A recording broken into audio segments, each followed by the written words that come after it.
What do you want this place to be? I want it to be number one.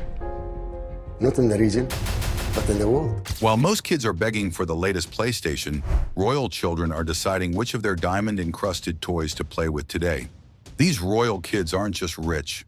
They're living in a completely different universe where money literally means nothing. And I'm not exaggerating when I say their pocket money could probably buy your house. Let's kick things off with the insane stuff these royal babies get before they can even talk. When Princess Charlotte was born, she didn't just get regular baby gifts. Nope, she received an 18-karat white gold rattle covered in diamonds, sapphires, and rubies, forming a Union Jack pattern. The price tag? A jaw-dropping $40,000. That's right, a baby toy worth more than what most people make in a year. But wait, that's actually considered budget-friendly in royal circles. Saudi princes and princesses often get diamond-studded pacifiers worth over $100,000. Can you imagine spending six figures on something that's literally designed to be drooled on? For these royal families, that's just another impulse purchase. Now let's talk about where these royal babies sleep, because it's definitely not your standard IKEA crib.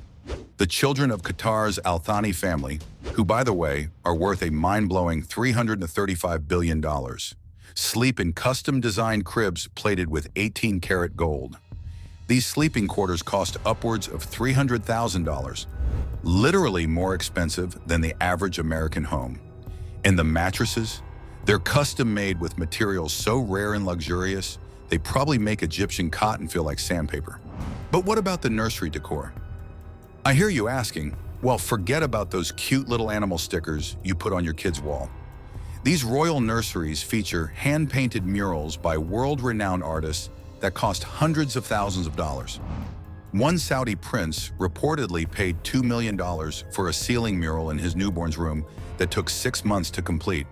That's not decoration. That's a literal museum ceiling above a crib. As these royal children grow up, their toys get even more ridiculous.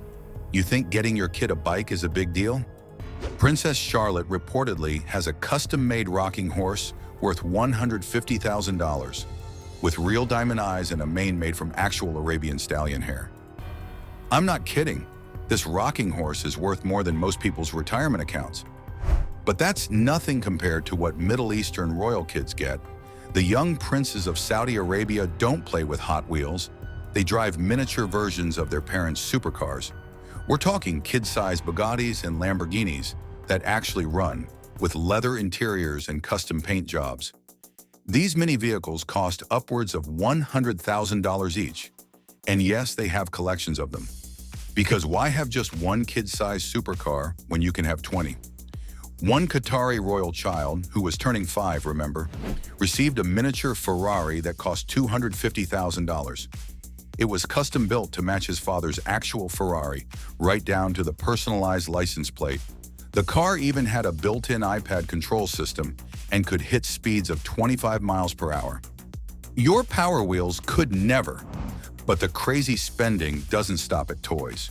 When it comes to clothes, these royal kids make fashion influencers look like they shop at discount stores. Princess Charlotte wears dresses from luxury children's wear brands that cost up to $1,000 per outfit, and that's considered modest in royal circles. The children of Middle Eastern royalty?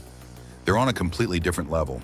Young Saudi princesses wear custom-made Dior and Gucci outfits to family gatherings that cost more than $10,000 per look. One Qatari royal daughter, who's only 12 years old, reportedly has a shoe collection worth over $2 million. That's right, a preteen with shoes worth more than most people's lifetime earnings. Even school supplies get the royal treatment. When the children of Dubai's Al Maktoum family head to class, they don't carry Jansport backpacks. Their school bags are made by Louis Vuitton and Hermes, costing upwards of $15,000 each. Their pencil cases?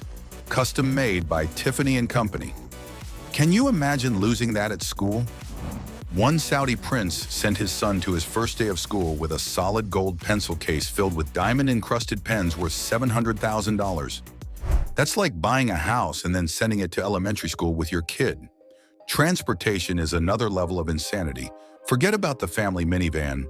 The children of Qatar's Al Thani family travel in convoys of luxury vehicles with bulletproof windows and climate control systems that maintain the perfect temperature at all times. Because heaven forbid a royal child experiences a draft. For longer journeys, these kids don't fly commercial, not even first class. They travel in private jets that make Air Force One look like economy class. The children of Saudi Arabia's royal family zip around in Boeing 747s converted into flying mansions with bedrooms, movie theaters, and gyms. These aircraft cost upwards of $500 million each, not including the $30 million annual maintenance. That's right, the upkeep alone costs more than most luxury hotels are worth. One Saudi prince had a private jet custom designed specifically for his teenage children. It features a gaming room with every console imaginable, a mini movie theater, and a study area with live video connections to tutors around the world. The price? A cool $300 million. That's not a plane. That's a flying palace for kids who probably spend most of the flight playing Fortnite. But the birthday parties? Oh my God, the birthday parties. This is where things get truly insane. When a member of Dubai's royal family turned 10, yes, just 10 years old, his parents rented out an entire theme park, flew in his favorite celebrities, and gave each guest a solid gold commemorative coin worth about $5,000. The total party cost? Around $30 million. That's more than most blockbuster movie budgets. Not to be outdone, a Saudi princess celebrated her daughter's 12th birthday by flying 100 friends to Paris on private jets, booking the entire top floor of the Four Seasons, and organizing a private concert by a major pop star. Each guest, not just the birthday girl, but each guest, received a custom-made Dior handbag as a party favor. The total cost was approximately $25 million for a one-day celebration. Let that sink in. Vacations? Forget about it. While your family might save up for a trip to Disney World, royal children spend their holidays on private islands. The Al Thani family owns several around the world, including one in the Maldives that cost $100 million. It features a 15-bedroom mansion, multiple swimming pools, and a staff of 100 people whose only job is to cater to their every whim.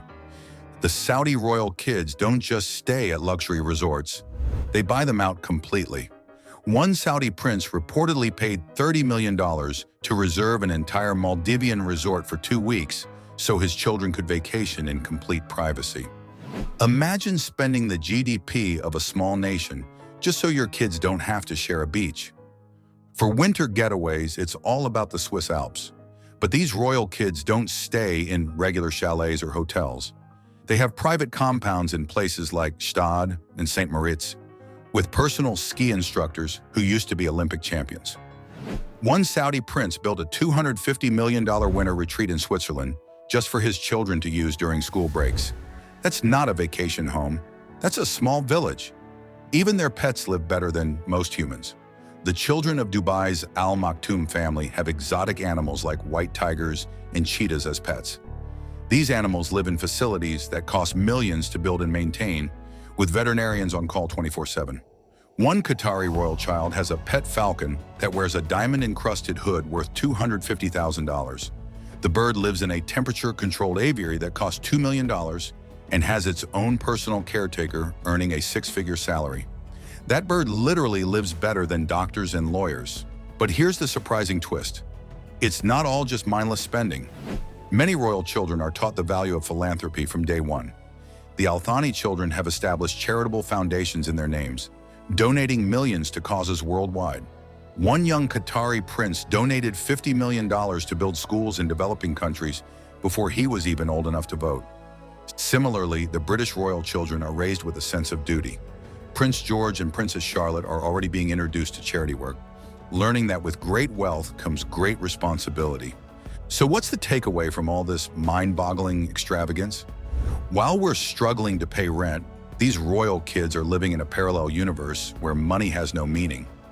Their gold-plated existence is fascinating to observe, but it also shows just how extreme wealth inequality has become.